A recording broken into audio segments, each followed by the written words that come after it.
لا إله إلا الله محمد رسول الله. لا إله إلا الله محمد رسول الله. لا إله إلا الله محمد رسول الله.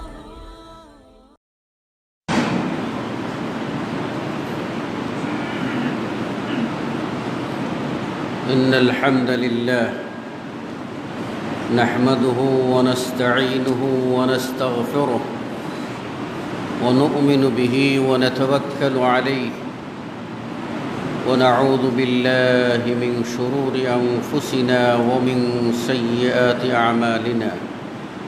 من يهده الله فلا مضل له ومن يضلله فلا هادي له.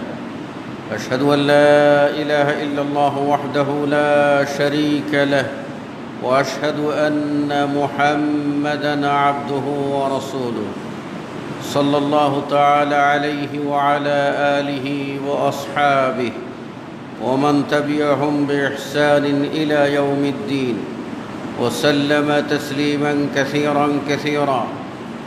أما بعد، فإن خير الحديث كتاب الله وخير الهدى هدى محمد صلى الله عليه وسلم وشر الأمور محدثاتها وكل محدثة بدعة وكل بدعة ضلالة. فقد قال الله تبارك وتعالى في كلامه المجيد بعد أعوذ بالله السميع العليم من الشيطان الرجيم: من كان يريد الحياة الدنيا وزينتها نوفي إليهم أعمالهم فيها وهم فيها لا يبخسون. أولئك الذين ليس لهم في الآخرة إلا النار وحبط ما صنعوا فيها وباطل ما كانوا يعملون. وعن أبي هريرة رضي الله عنه وأرضاه قال قال رسول الله صلى الله عليه وسلم: من تعلم علما مما يبتغى به وجه الله لا يتعلمه إلا ليصيب به عرضا من الدنيا لم يجد عرف الجنة يوم القيامة. رواه أبو داود. মুসল্লিয়ান কিরাম, বর্তমান বিশ্ব করোনা মহামারীর প্রাদুর্ভাবে আক্রান্ত। এই মহামারী থেকে বাঁচার জন্য আমাদেরকে দুই প্রকার সতর্কতা অবলম্বন করতে হবে। এক প্রকার হলো ওয়াকায়া ঈমানিয়া, ঈমানি প্রতিরোধ। আল্লাহর সাথে গভীর সম্পর্কের মাধ্যমে এই মহামারী ও আযাব গজব থেকে আশ্রয় প্রার্থনা করতে হবে। দ্বিতীয় হলো ওয়াকায়া ইহতিরাজিয়া, সাবধানতামূলক বা সতর্কতামূলক ব্যবস্থা। এই ব্যবস্থা গ্রহণ ইসলামে বৈধতা দিয়েছে। সেই হিসাবে আমরা যেন বেপরোয়া না হই, সাবধানতা অবলম্বন করি, অতঃপর আল্লাহর উপরে তাওয়াক্কুল করি।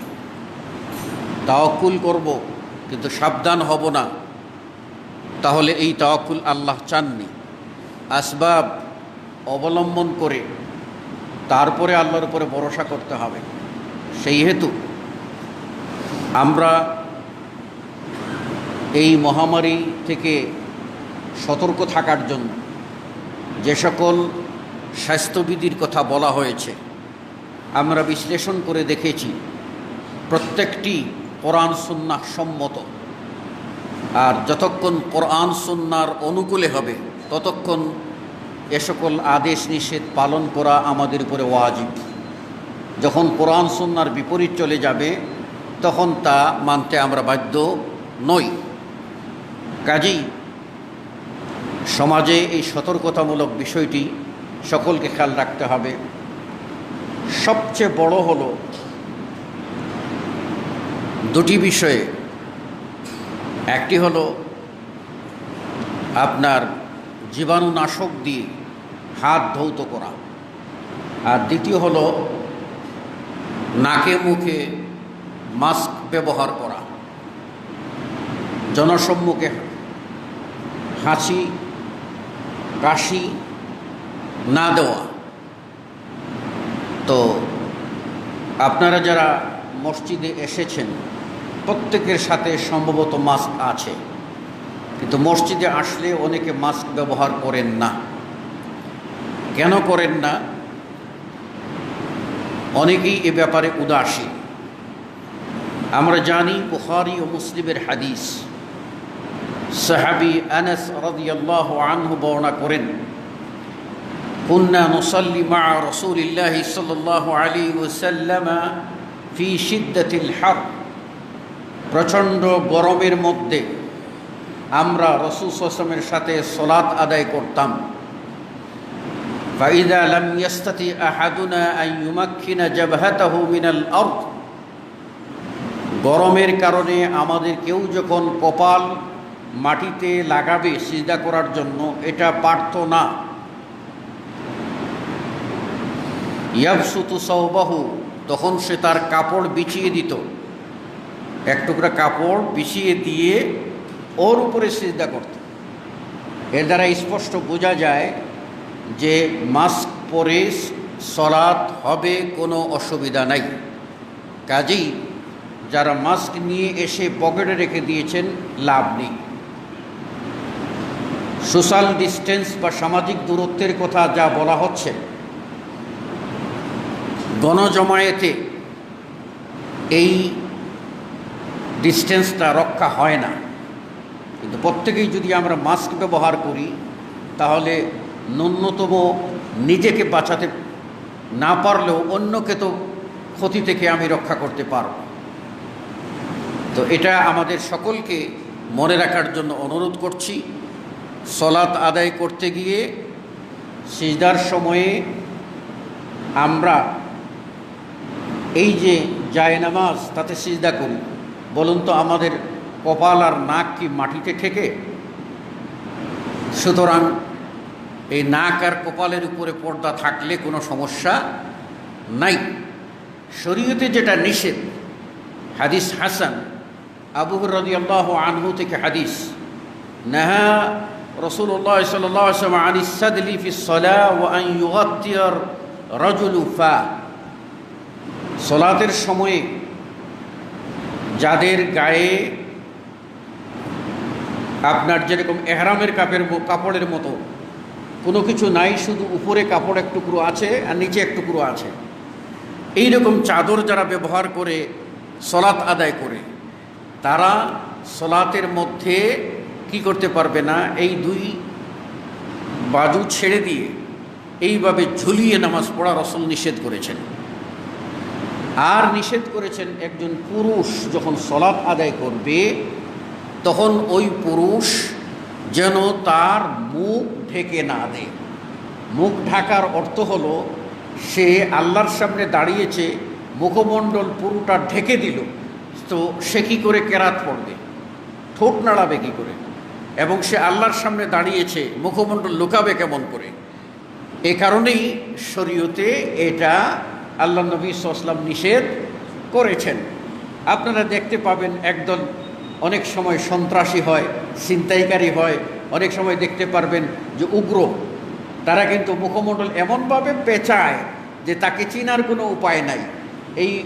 এই অচিনপুরি যখন নামাজ পড়তে যাবে তখন কার সামনে দাঁড়াবে? এজন্যই শরীয়তে এটা নিষেধ করা হয়েছে। বিষয়টা ভালো করে বুঝতে হবে। মাস্ক বি, মাস্ক পরবেন, সালাত আদায় করবেন, মাস্ক পরবেন, বাজারে যাবেন, বাইরে যাবেন, আর হ্যান্ড স্যানিটাইজার ইত্যাদি ব্যবহার করবেন। এটি আমার আলোচনার বিষয়বস্তু না, তবু আমি প্রাসঙ্গিকভাবে দেখলাম অনেকেই মাস্ক পরছেন না। এই ব্যাপারে সাবধান থাকার জন্য অনুরোধ করছি। অতঃপর আমি আপনাদের সামনে যে বিষয়টি নিয়ে আজকে আলোচনা করব সেটি হলো ছোট্ট অথচ মারাত্মক অপরাধ যার পরিণতি ভয়াবহ। আবারও বলছি, ছোট্ট অথচ মারাত্মক অপরাধ যার পরিণতি ভয়াবহ। কেন বললাম ছোট্ট? আজকে যে করোনা ভাইরাসটা, এটা সংক্রামক ব্যাধি, এটা আমরা চোখে দেখতে পাই? দেখতে পাই না। অথচ এটা একজন থেকে আরেকজনকে গায়ে ছড়িয়ে যাচ্ছে, দেশ থেকে দেশে, সমাজ থেকে সমাজে এইভাবে ছড়িয়ে যাচ্ছে, দেখা যাচ্ছে না। তাহলে এবার বলুন, দেখা যাচ্ছে না ছোট্ট একটি ভাইরাস, যে ছোট্ট ভাইরাস তার পরিণতি এত ভয়াবহ যে সারা বিশ্বকে স্তব্ধ করে দিয়েছে, নির্বাক করে দিয়েছে। বিশ্বের বড় বড় শক্তিধর, তথ্য প্রযুক্তির ঢের তাদের আছে, তারপরেও তারা অসহায়ত্ব প্রকাশ করে বলছে যে আমাদের যা কিছু ছিল সব আমরা করলাম, এবার ফায়সালা উপরের দিকে। একেই বলে ঠেলার নাম বাবাজি, উপরের দিকে ফায়সালা। তারপরেও বলবে না লা ইলাহা ইল্লাল্লাহ, ফায়সালা উপরের দিকে, কিন্তু উপরওয়ালাকে যিনি, সেই আল্লাহকে মানবে না। এটা হলো তাদের দৃষ্টতা। আরবের জাহিলরা, ইহুদিরা ষড়যন্ত্র করে রসুলকে বলল, আপনি রসুল হয়ে থাকেন যদি চাঁদকে দ্বিখণ্ডিত করে দেখান। আল্লাহর হুকুমে চাঁদ দ্বিখণ্ডিত হয়ে গেল। এমনভাবে দ্বিখণ্ডিত হলো যে 3 মাইল দূর থেকে, যে হারামের এরিয়া থেকে জবলে নূর, হেরা পর্বত, দেখা গেল যে চাঁদ দুটুকরো দুই দিকে চলে গেছে, আর মাঝখান দিয়ে হেরা পর্বত দেখা যাচ্ছে। এত বড় নিদর্শন, এত বড় আলামত দেখার পরেও তারা বলল, মুহাম্মদ যেন তেন ব্যক্তি না, এবার চাঁদেও জাদু চালিয়ে দিয়েছে। সুতরাং এরা বলবে ফায়সালা উপরে, কিন্তু বলবে না উপরওয়ালাকে স্বীকার করে লা ইলাহা ইল্লাল্লাহ। তো ওই রকম আমাদের ঈমান ও আমলে এইরকম একটা ছোট্ট ভাইরাস আছে, যা দেখা যায় না, ধরা যায় না, ছোঁয়া যায় না, অথচ ঈমান আমলকে ধ্বংস করে দিয়ে আপনাকে পরকালে ফকির বানিয়ে দেবে। বলবেন দুনিয়ায় ফকিররা ভিক্ষা পায়, দুনিয়ায় ফকিররা ভিক্ষা পায়, কিয়ামতের মাঠে কোনো ফকির আছে কি যে ভিক্ষা পাবে? ইয়াউমা লা ইয়ানফাউ মালুন ওয়ালা বানুন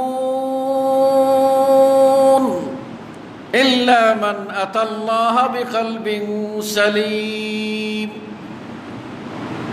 হবে, মালও কাজে আসবে না, সন্তানও কাজে আসবে না।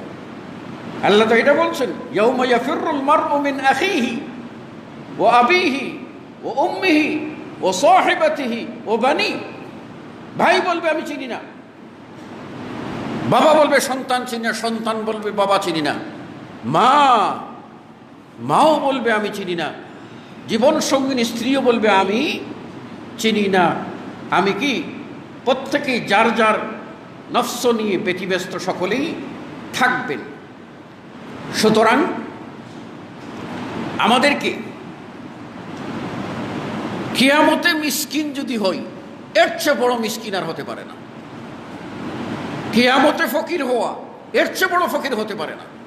সেই ফকির আর কোনো কুল নাই, কেউ ভিক্ষা দিবে না, কেউ ভিক্ষা দিবে না, কেউ সুপারিশ করবে না। কিয়ামতের ফকিরের জন্য একমাত্র যদি ঈমান থাকে আর আল্লাহ দয়া করে, একবার যদি কালিমায়ে শাহাদত পাঠ করে থাকে আর আল্লাহ দয়া করে যদি বলেন যে বান্দা আমি তোকে দিলাম, এছাড়া লা ইউজাদু আহাদ, কাউকে পাওয়া যাবে না, কেউ সাপোর্ট করবে না। তাহলে আমরা কি চাই কিয়ামতে মিসকিন হতে? দুনিয়ায় বিত্ত সম্পদ, বাড়ি গাড়ি নারী সব কিছু আমার হোক, আর কিয়ামতে মিসকিন হয়ে যাই? লা হাওলা ওয়ালা কুওয়াতা ইল্লা বিল্লাহ। সুতরাং কিয়ামতে মিসকিন না হয়ে কিয়ামতে যেন কিছু থাকে, সেই ব্যাপারে সতর্ক থাকতে হবে। আমরা আলোচনা করব যে এমন সূক্ষ্ম ভাইরাস যা আপনার জীবনের ঈমান আমল সব কিছুকে নস্যাৎ করে দেবে, ধ্বংস করে দেবে। আপনি কিয়ামতের মাঠে মিসকিন হয়ে যাবেন। ওয়াল ইয়াযু বিল্লাহ। শুনুন, প্রিয় নবী মুহাম্মদুর রাসূলুল্লাহ সাল্লাল্লাহু আলাইহি ওয়াসাল্লাম এই ঈমান আমল বিরোধী ভাইরাস ব্যাপারে এত অ্যালার্ট, এত সতর্ক ছিলেন যে উম্মতের জন্য সবচেয়ে বেশি আশঙ্কা করেছেন, সবচেয়ে বেশি সতর্ক থেকেছেন এই ভাইরাস থেকে। সবচেয়ে বেশি তার ভয়, আমার উম্মতেরা যারা প্রকৃত উম্মত হবে তারা মাজার পূজা করবে না, তারা গাছ পূজা করবে না, মাছ পূজা করবে না। কিন্তু এমন একটা ছোট্ট অপরাধ আছে যেই অপরাধ থেকে বাঁচা বড় মুশকিল। আসুন, সেই অপরাধ কি? সেই অপরাধ আপনারা চিনেন, আমি একটু আপনাদের সাথে যুক্ত করব, শুধু শেয়ার করব। সেই অপরাধ হলো রিয়া। সেই অপরাধ হলো রিয়া। রিয়া মানে কি?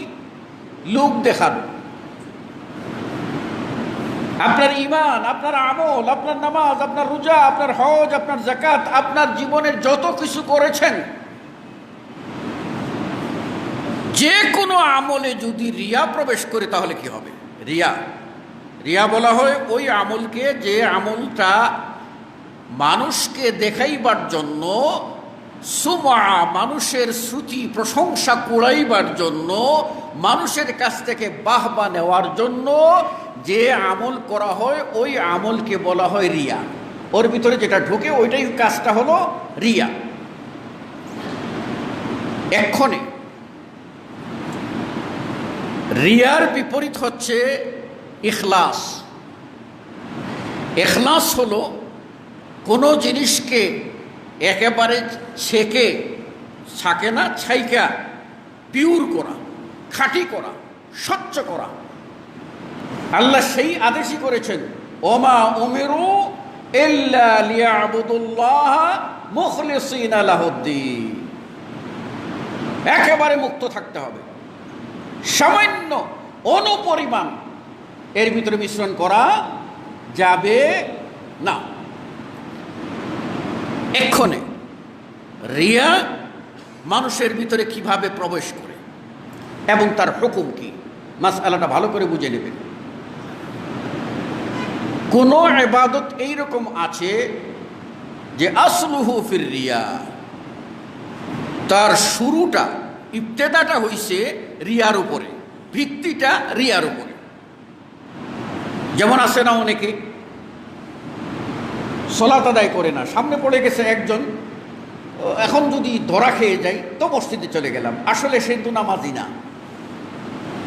এইরকম যার এই লোক দেখানো হলো মূল, তার সমস্ত আমল হলো বাতিল। যা আমল করবে তা বাতিল। পার্থক্য হলো শিরকে আকবর করলে জীবনের সব আমল বাতিল, আর এই রিয়া করলে যে আমলটার ভিতরে রিয়া ঢুকবে সেই আমল বাতিল হবে, অন্যটা ঠিক থাকবে। ভালো করে বুঝে নিন। দ্বিতীয় স্টেপ হলো আসলুহু ফিল ইখলাস, যে ইবাদতটা শুরু হয়েছে ইখলাসের উপরে, ইখলাসের উপরে আল্লাহকে সন্তুষ্ট করার জন্য ইবাদত শুরু করেছে, কিন্তু মাঝখানে রিয়া ঢুকেছে। ইবাদতটার ইবতেদা হলো খালেস ভাবে, আর মাঝখানে এসে রিয়া ঢুকেছে। এই মাঝখানে যে রিয়া ঢুকেছে কেমন করে? সালাত আদায় করতেছে, তো এর মধ্যে তার উস্তাদ সামনে পড়ে গেছে, তখন সুন্দর করে সালাত আদায় করছে, উস্তাদ বলবে সাবাস। অথবা জামাই নামাজ পড়তেছে, তখন শ্বশুর এসে ঢুকছে, মনে জামাইটা খুব ভালো মানুষ। এই যে মানসিকতা, আসলে নামাজে শুরু করেছে, আসলে আমলটা আল্লাহর ওয়াস্তে শুরু করেছে, মাঝখানে রিয়া ঢুকেছে। এই আমলটা ব্যাখ্যা সাপেক্ষ। যেহেতু তার শুরুটা ভালো, মাঝখানে খারাপ ঢুকেছে, এখন মাইন্ড থেকে, মন থেকে যদি ওই রিয়াটা বাদ দিয়ে দে, সলাতের মধ্যেই, যে কোনো ইবাদতের মধ্যেই শুরুটা হলো আল্লাহর ওয়াস্তে, মাঝখানে ঢুকেছে লোক দেখানো, সাথে সাথেই মাইন্ডটা চেঞ্জ করে নিল, ভিতরে ভিতরে চেঞ্জ করে নিল যে না, আমি আল্লাহর ওয়াস্তেই করতেছি। এটা যদি চেঞ্জ করে ফেলে আসলটা শুরুটা ভালো হওয়ায় এবং ভালের দিকে ফিরে যাওয়ায় তার এই ইবাদত কবুল হয়ে যাবে। এবার থাকলো আল ইস্তেরসাল ফির রিয়া। আপনার আসল শুরু করেছে ভালো, মাঝখানে ঢুকেছে রিয়া। রিয়া আর বাদ দিয়ে ভালোর দিকে যায় নাই, ওই রিয়ার উপরে বহাল থেকে আমলটা কমপ্লিট করেছে। রিয়ার উপরে বহাল থেকে আমলটা কমপ্লিট করেছে, এই যে কন্টিনিউ করেছে রিয়ার উপরে, যার কারণে এই আমলটা বাতিল। এই আমলটা বাতিল, যদিও তার ইবতেদা, যদিও তার শুরু, যদিও তার ভিত্তি তাকওয়ার উপরে, যদিও তার ভিত্তি ইখলাসের উপরে, কিন্তু বাদ পড়ে গেল কেন?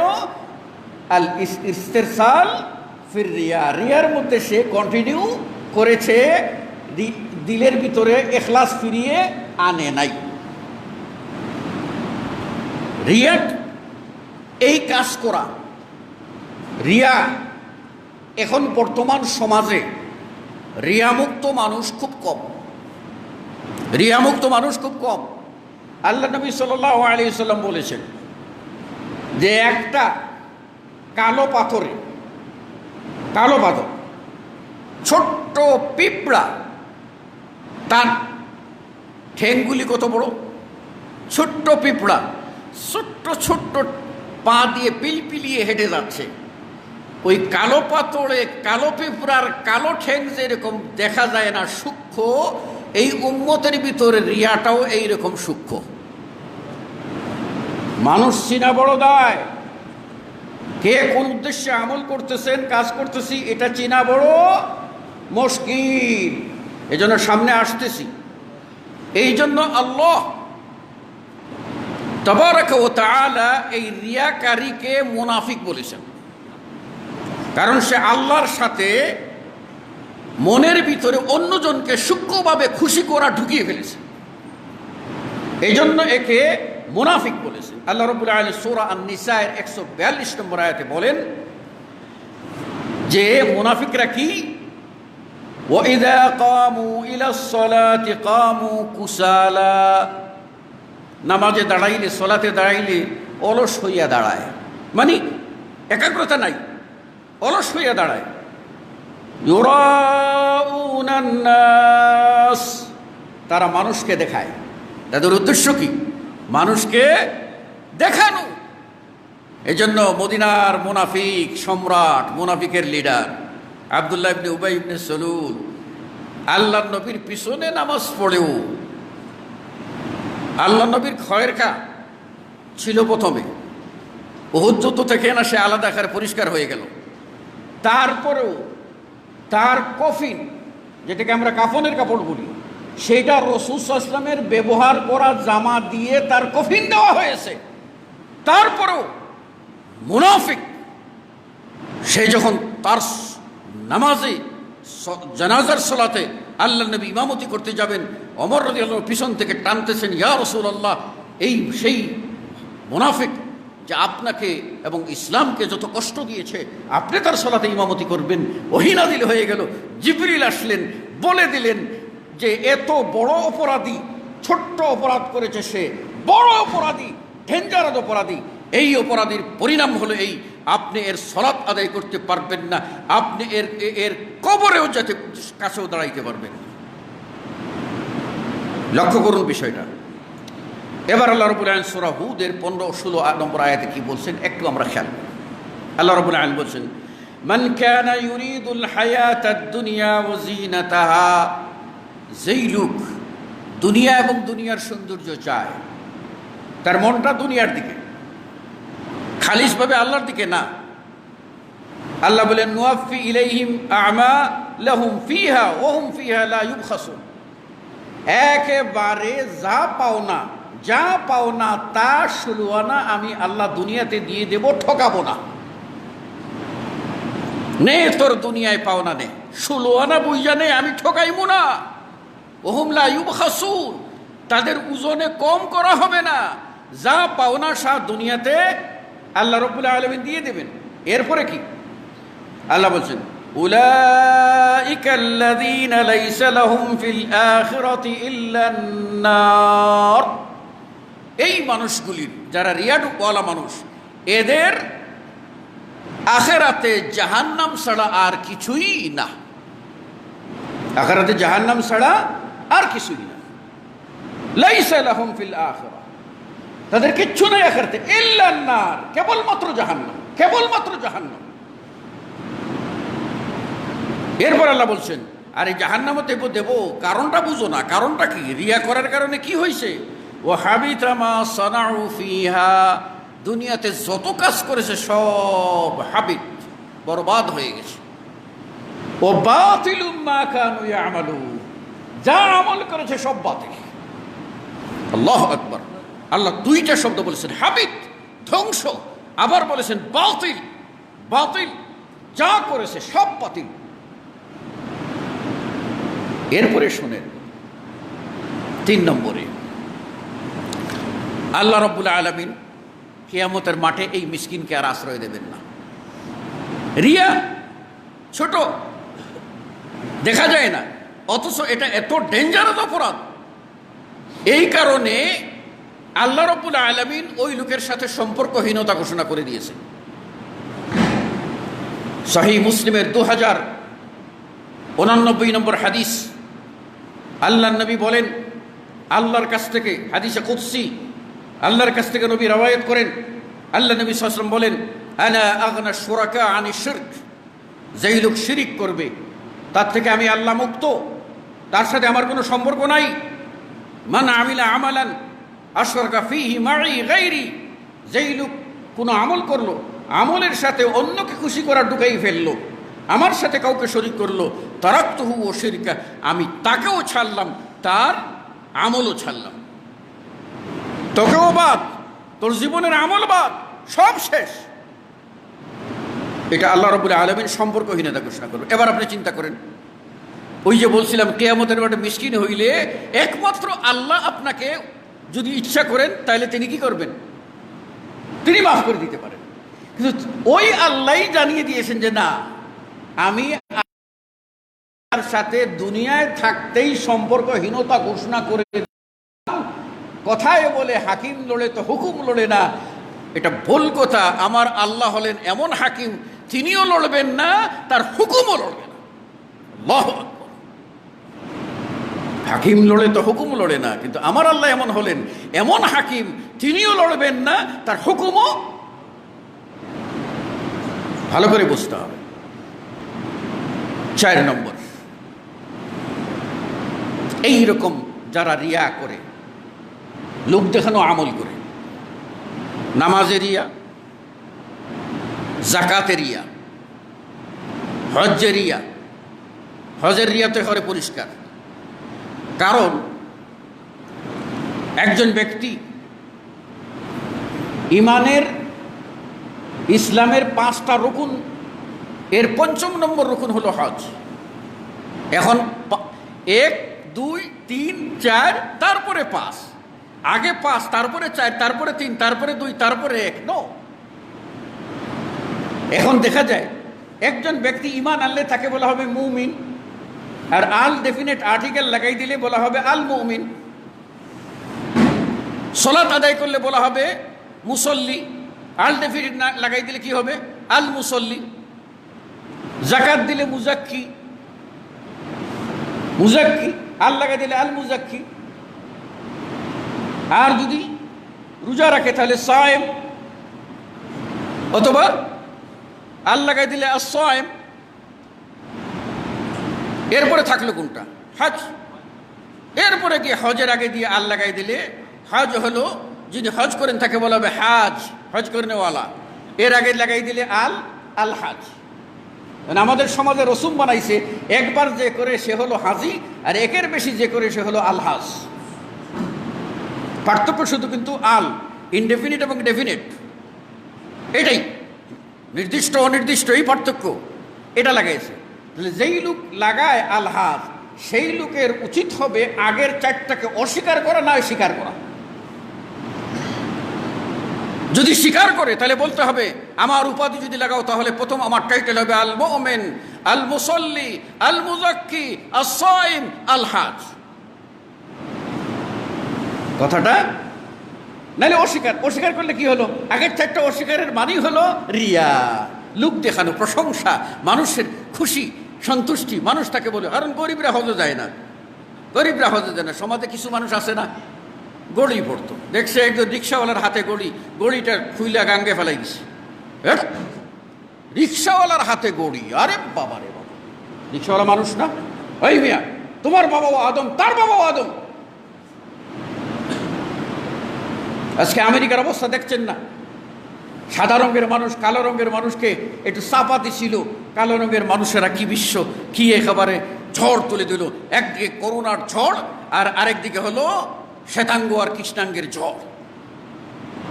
ঠিক আছে, কৃষ্ণাঙ্গ আর করোনা, তাই না?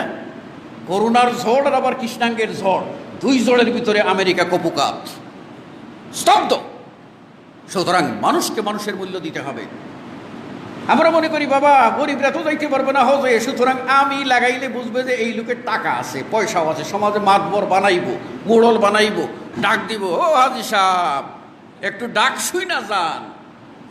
আর গরিব হইলে গরিব রে, কালামিয়া না দোলামিয়া কই গেছিলি? আর একটু মুসওয়ালা হইলেও হাজি সাহেব, হাজি না হইলেও হাজি। এই জন্য সাবধান, মারাত্মক। বেশি কথা বলা যাবে না, সময় কম। এই জন্য চতুর্থ নম্বর বলছি, যারা রিয়া করবে, লোক দেখানো আমল করবে, তাদের অবস্থা কি দাঁড়াবে? যে এদের কোনো দাবি দেওয়া, কথা, ফরিয়াদ, দরখাস্ত, দোয়া, আবেদন, নিবেদন, অ্যাপ্লিকেশন যা বলে এটা সব নন অ্যাকসেপ্টেবল, কোনোটাই আল্লাহ গ্রহণ করবেন না। যেমন ধরেন করোনা ভাইরাসের ভ্যাকসিন নাই, একবার ঢুকলে ফুসফুস ফুলে একেবারে শেষ করে দেয়। আল্লাহ কাউকে দয়া করেন আর কারোর এই পরিণতি হয়, আল্লাহ সকলকে মাফ করুন, আমিন। যে কথা বলছিলাম যে ওই আত্মচিৎকার লাভ হবে না।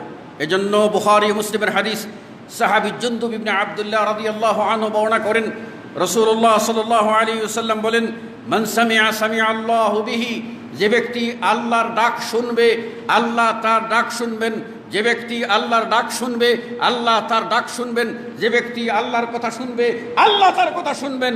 ওমান ইউরাই আল্লাহু বিহি, যেই লোকটা মানুষকে দেখাইবার জন্য কিছু করবে, রিয়া করবে, তার ওই ফলটা রিয়া হিসাবে গণ্য হবে, আল্লাহ তার কোনো দাবি দেওয়া শুনবেন না। এবার শোনেন,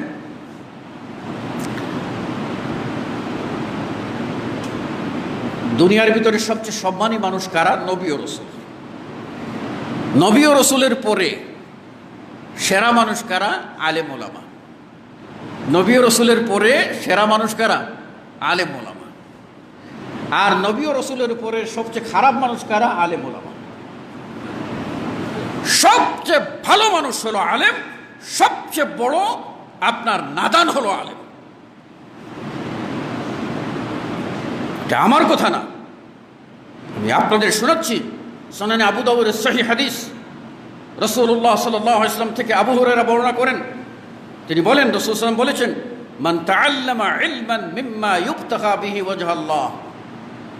ওয়াজহুল্লাহ, যে ব্যক্তি এমন জ্ঞান অর্জন করলো যে জ্ঞানটা সির্ফ আল্লাহর জন্যই গ্রহণ করা হইয়া থাকে, মানে যে ইলিমের উদ্দেশ্য কেবল আল্লাহকে সন্তুষ্ট করা, এই ইলিমটা যদি কেউ অর্জন করে, লা ইয়াতাআল্লামুহু ইল্লা লিয়ুসিবা বিহি আরাদাম মিনাদ দুনিয়া, সে কেবলমাত্র দুনিয়ায় চাকরি করবে, দুনিয়ায় বড়লোক হবে, দুনিয়ায় মৌলানা হবে, দুনিয়ায় মুফতি হবে, দুনিয়ায় মুহাদ্দিস হবে, দুনিয়ায় বুজুর্গ হবে, মানুষ তাকে বাহবা দেবে, প্রশংসা করবে, কোড়াবে, অনেক কিছু। এই উদ্দেশ্য যার থাকবে, যে ইলিমটার উদ্দেশ্য হলো কেবল আল্লাহকে সন্তুষ্ট করার জন্য, সেই ইলিমটা যদি কেউ দুনিয়ার উদ্দেশ্যে করে, ফল কি? আল্লাহ নবী সাল্লাল্লাহু আলাইহি ওয়াসাল্লাম বলছেন, লাম ইয়াজিদ আরাফাল জান্নাহ ইয়াউমাল কিয়ামাহ, কিয়ামতের দিনে সেই লোক বেহেশতের গ্যারান্টাও পাবে না। কিয়ামতের দিনে কি পাবে না? বেহেশতের গন্ধ পাবে না। অথচ বেহেশতের গন্ধ আল্লাহ নবী বলেছেন লামসিরাতিন কাযা ওয়া কাযা, বহু বহু দূর থেকে জান্নাতের সুগন্ধি পাওয়া যাবে। জান্নাতের সুগন্ধি বহু দূর থেকে পাওয়া যাবে। আর সেই জান্নাতে যাওয়ার কথা যাওয়া তো দূরের কথা, জান্নাতের গ্যারান্টাও সে পাবে না। এটা অত্যন্ত ভয়াবহ। আজকে আমরা দেখতে পাই যে আমাদের মধ্যে আমরা বলতে পারি না অমুক ভালো, কারো আমরা সার্টিফাই করতে পারি না। আমরা বলতে পারি আমাদের হোসনে জন, ভালো ধারণা, এই লোকটা আমাদের ধারণা মতো ভালো। ওয়ালা উযাক্কি আলাল্লাহি আহাদা, আল্লাহর উপরে আমরা মাতবরি করব না, কারণ আসল ফয়সালা কে দেবে? আল্লাহ। সুতরাং আমি বলবো না। আল্লাহ নিজে বলছেন ওয়ালা তুযাক্কু আনফুসাকুম, তোমরা নিজেদের প্রশংসা নিজেরা করিও না, নিজেদের আত্মশুদ্ধি বর্জা করিও না। হামচনি দিগার নেস্ট, আমার চেয়ে বড় কেউ নাই, আমি বড় দেশের বড় আলেম, আমি বড় মুফতি, আমি বড় মুজিং, আমার সামনে কথা বলার কে আছে, আয় দেখি, গর্জন তর্জন, এই সবগুলি যারা করে এরা হচ্ছে কি আপনার এই এদের ভিতরে একটা রোগ আছে, সেই রোগটা হলো আনানিয়া। এটা হলো আপনার যেটাকে বলা হয় আনানিয়া, মানে এক প্রকারের জাহালত, অজ্ঞতা। জাহিল যুগের মানুষের ভিতরে এই ধরনের মেজাজ থাকতো, সেই মেজাজটা থাকে। আচ্ছা, এবার বলেন যারা রিয়া করবে তাদের পরিণতি কি? আমি আপনাদেরকে বলবো যে একদা আবু হুরায়রা রাদিয়াল্লাহু আনহু মদিনায় গেলেন।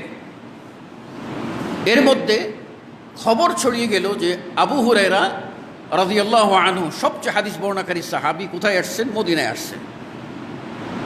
যেখানে বাসস্থান ছিল সেখান থেকে তিনি মদিনায় গেছেন, কারণ সাহাবারা তো ছড়িয়ে ছিটিয়ে গেছেন দিনের প্রচারের জন্য। মদিনায় গেছেন, এই খবরটা ছড়িয়ে যাওয়ার পরে বলেন তো মদিনায় এমন কোনো ইমানদার আছে যে একবার সাহাবী আবু হুরায়রাকে দেখতে আসবে না? হুজুম, ভিড় লেগে গেছে। বর্ণনাকারী বলছেন আমি গেলাম, গিয়ে আবু হুরায়রার সাক্ষাৎ করব, মানুষের ভিড়ে সাক্ষাৎ করার আমি সুযোগ পেলাম না। আমি কতক্ষণ কি করলাম? দূরে থাকলাম। মানুষেরা দেখা সাক্ষাৎ করে সাহাবীকে দেখার। আজকে আমরা সাধারণত একজন আলেম আসলে কি করি? দেখার জন্য আসি, ভালো কথা, সম্মান করতে হবে। ঠিক ওই সাহাবীকে দেখার জন্য আসছে। মানুষ যখন চলে যাচ্ছে, আস্তে আস্তে যখন মানুষ ফাঁকা হইল, কমে গেল, তখন ওই তাবিঈ বলছেন যে আমি আবু হুরায়রার কাছে গিয়ে বসলাম। আমার উদ্দেশ্য, এক নম্বর উদ্দেশ্য পুরা হইল কোনটা? আবু হুরায়রাকে দেখা। সামনাসামনি আবু হুরায়রাকে দেখা হয়ে গেল। বড় আশা ছিল একজন সাহাবীকে দেখব, দেখা হয়ে গেল। এবার কাছে যখন গেছি তখন মনে মনে দ্বিতীয় একটা আশা জাগলো, হাই রে, আবু হুরায়রা থেকে এত এত হাদিস শুনলাম, সেই আবু হুরায়রার মুখে যদি রসুলের একখানা হাদিস শুনতে পারতাম। আল্লাহ, তিনি বললেন আমি আশা করি, আমার তামান্না আপনি আল্লাহ রসুল সাল্লাল্লাহু আলাইহি ওয়াসাল্লামের একখানা হাদিস আপনার জবান দিয়ে একটু পড়েন তো, একটু শোনান আমাকে। লক্ষ্য করুন, আমরা তো শুয়ে শুয়ে ফতোয়া দেই, কথা বুঝতে পারছেন কিনা? অলিতে গলিতে তাকিয়ে মোবাইলে ফতোয়া দেই, আর বলবো না অন্য কিছু। আরও কোনো জায়গায় থাকলেও মোবাইল পাইলে আমরা কিন্তু রিসিভ করে কথা বলি। আর সেই যুগের কথা আর বলবো না, শুধু আবু হুরায়রার কথাই বলি। মদিনায় গেছেন, কথা হয়েছে, তাহলে তিনি কি এই প্রথম থেকে এত মানুষের সাক্ষাৎ দিলেন, তিনি কি এই পুরো টাইমটা দাঁড়িয়েছিলেন? অসম্ভব। যখন তাকে রসুলের হাদিস বর্ণনা করার কথা বলা হলো, তখন আবু হুরায়রা রাদিয়াল্লাহু আনহু রসুলের হাদিসের সম্মানে তিনি দাঁড়িয়ে গেলেন যে না, আমি বসে বসে হাদিস বর্ণনা করব না। দাঁড়িয়ে গেলেন। দাঁড়িয়ে গিয়ে যখন হাদিস বর্ণনা করতে গেলেন, বলতে লাগলেন কালা রাসূলুল্লাহ সাল্লাল্লাহু আলাইহি ওয়াসাল্লাম বলেই আস্তে করে আবু হুরায়রার সেন্স চলে গেল, বেহুশ হয়ে গেলেন। বেহুশ হয়ে তিনি মাটিতে পড়ে গেলেন। অনেকক্ষণ পরে তার যখন জ্ঞান ফিরল, জ্ঞান ফেরার পরে তার মধ্যে আসলো, আরে আমি তো বলছি যে এই আল্লাহর বান্দা নবীর হাদিস শুনতে চাইছে, এটা তো আর গোপন করা যাবে না, আমার জন্য বড় অপরাধ।